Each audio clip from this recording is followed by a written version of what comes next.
Pernah ngalamin ini nggak? Air radiator mobil terus berkurang, padahal nggak ada tetesan, nggak ada bekas bocor, nggak ada selang robek, tapi tiap minggu nambah air terus. Banyak pemilik mobil langsung bilang, paling nguap, atau memang normal kali, hati-hati, karena mesin nggak pernah bohong. Padahal, kalau dibiarkan, ini bisa jadi awal dari overheat, turun mesin, bahkan jebol mesin. Air radiator nggak mungkin hilang sendiri. Kalau dia berkurang, artinya ada sesuatu yang sedang salah. Dan yang bikin ngeri, kerusakan ini sering kelihatan sepele di awal, tapi mahal di akhir. Di video ini, kita bakal bongkar kenapa air radiator bisa habis tanpa bocor, dan yang paling bahaya, penyebabnya sering dianggap sepele.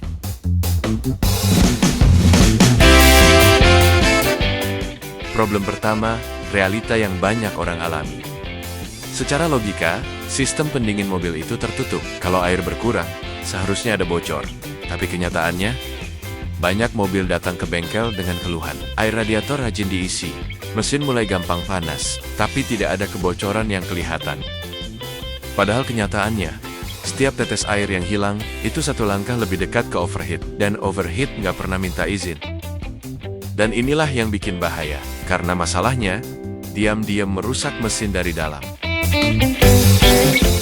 Problem kedua, penyebab paling sering.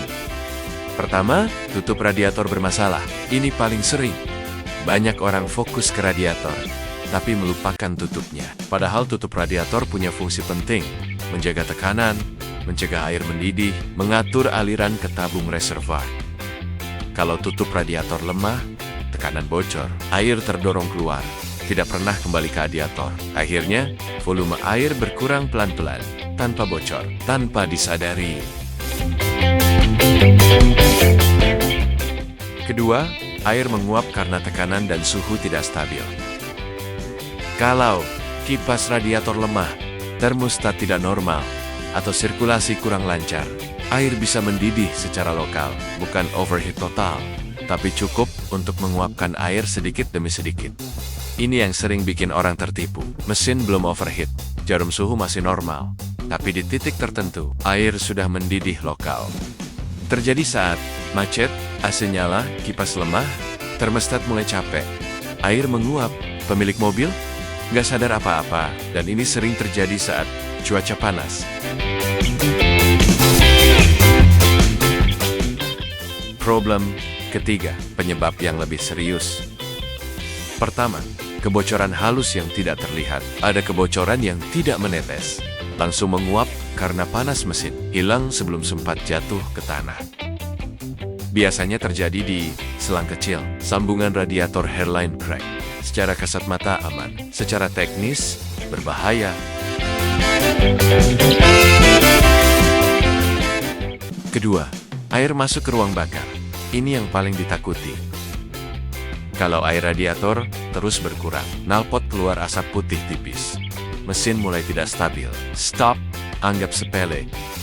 Hati-hati, ini bisa jadi tanda packing head mulai lemah atau rembes ke ruang bakar. Dan ini bukan lagi masalah kecil. Dan di titik ini, biaya nggak lagi kecil.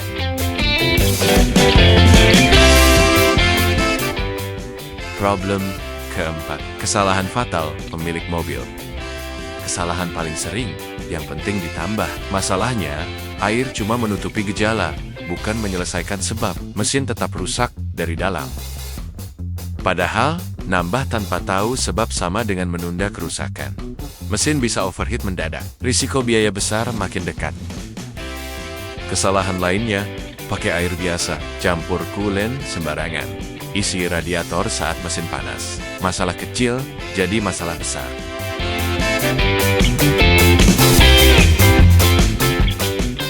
Tindakan segera, cek sendiri. Kamu bisa cek sendiri di rumah. Perhatikan level radiator dan reservoir. Cek perubahan volume setelah dipakai.